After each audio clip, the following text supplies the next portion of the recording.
H4 explains significant factors that affected westward expansion in Georgia between 1789 and 1840. Element A, explain reasons for the establishment of the University of Georgia and for the westward movement of Georgia's capitals.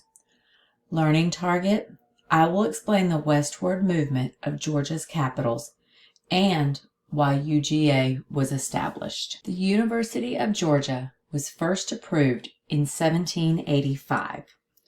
Well, the charter for UGA was approved in 1785.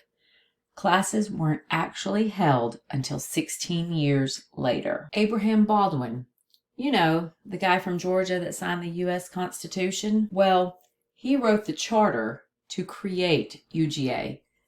Then he became the first president. You know who got him to write the charter? It was Lyman Hall, the Georgia signer of the Declaration of Independence. He was the governor of Georgia at that time. Now let's go back to the creation of UGA. It was created because education should be for everyone, not just the wealthy. It began as Franklin College, but as it grew, the name changed to the University of Georgia. Shortly before the Civil War, UGA opened the School of Law. During the Civil War, it closed its doors for 2 years. Over time, more schools of learning came to UGA. In 1918, women were admitted as regular students. In 1961, Georgia became integrated. Charlene Hunter and Hamilton Holmes were the first Black students enrolled at UGA. UGA was the first chartered school. The University of North Carolina was the first public university to hold classes. SALMA.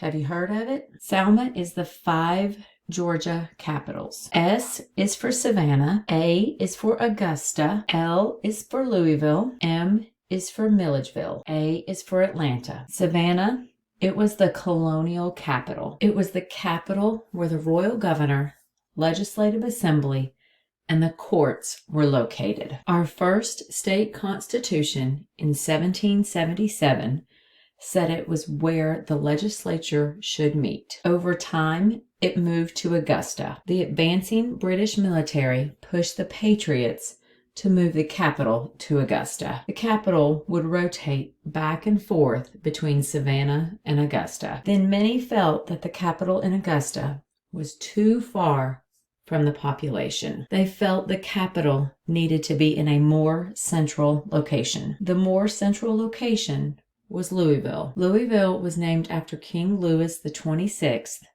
for his help in the American Revolution. Louisville was picked because it was a more central location. With Louisville's location on the Ogeechee River, the legislators hoped it would make a good trading post. Louisville was only the capital for 9 years. The burning of the Yazoo Act by state legislatures was one of the most famous incidents in Louisville. Due to a few factors, malaria outbreaks, the river wasn't a good trading route, and then the population moving west, the capital was moved. It was moved to Milledgeville. It was named after the current governor, John Millage. It stayed the capital for 60 years, even through the Civil War. During the Civil War, it was abandoned and the government documents were moved for safety. After the Civil War, Union troops didn't allow a legislature meeting.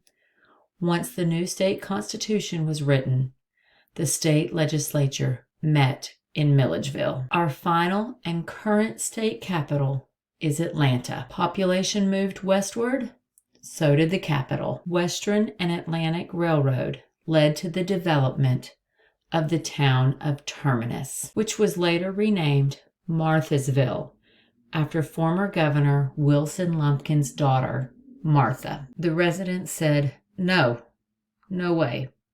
That name was too girly for a frontier land, so they renamed it Atlanta after the Western and Atlanta Railroad. After the Civil War, the capital was officially moved to Atlanta, making it our final state capital.